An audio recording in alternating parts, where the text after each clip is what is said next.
Сәлем достар, қалдарыңыз қалай? Менің каналыма қош келдіңіздер.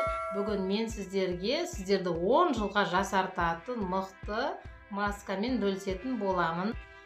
Видеоны соңына дейін көріңіздер, масканы бірге жасайтын боламын. Ал кеттік. Лавр жапырағының тұнбасы терінің тесіктерін тарылтып, теріні тегістейтін қасиетке ие. Және де қара нүктелерді, қызыл бөртпелерді де кетіре алады. Масканы жасағанда бір жасағаннан кішкене болса да результатын байқайсыздар. Және де бір апта үзбей жасайсыздар. Күнде кешкі уақытта бетке жағасыздар. Және де бір апта өткен соң кәдімгідей мықты результатқа ие боласыздар. Сол үшін бір жасағаннан үзбей жасау керек. Ал енді масканы жасауға кірісейік.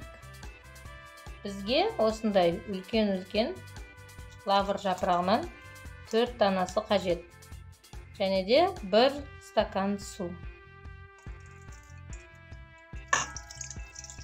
Енді осы лавр жапырағымызды газға қойып, қайнаған соң 5 минут қайнатып аламыз.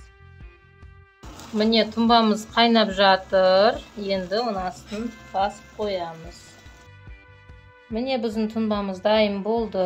5 минут қайнатып алдық. Енді лавр жапырақтарын алып тастаймыз.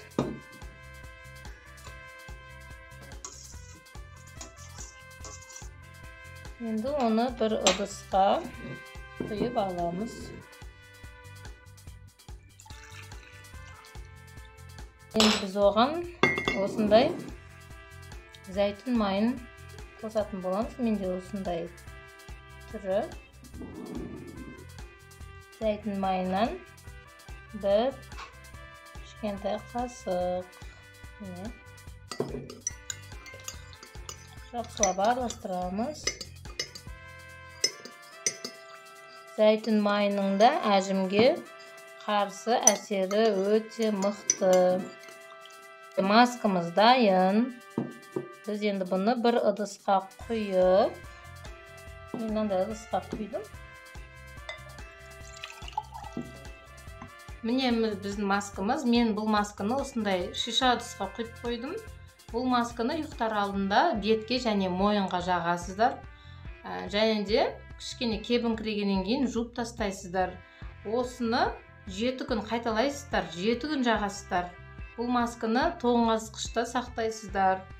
Және де 7 күннен кейін бетіңіз тегістеліп, көзіңіздің айналасындағы шекеңіздегі әжімдердің барлығы жоқ болады. Бұны үзбей жағыңыздар. Bir күн жағып, бір күн жақпай ондай болмайды. Күнде кешке ұйықтар алдында осылай жағып, кепкен соң жуып тастайсыздар. 7 күннен кейін әсерін байқайсыздар. Негізі оны ұйықтар алдында жасау керек, бірақ мен қазір сіздерге өзім қолданып жасап көремін. Маска жасар алдында әдеттегідей бетімізді тап-таза жуып, болмаса бетімізді тазартып аламыз. Мен андай лосьонмен сүртіп аламын қазір. Мақтамен сүрте беріп, ватный диск болса, ватный дискпен сүрте беріңіздер. Жақсы осылай сүртіп алыңыздар. Беттеріңіз кішкене тазарып, терісі ашылатын болады. Және де жасаған маскамыз жақсы әсер ететін болады.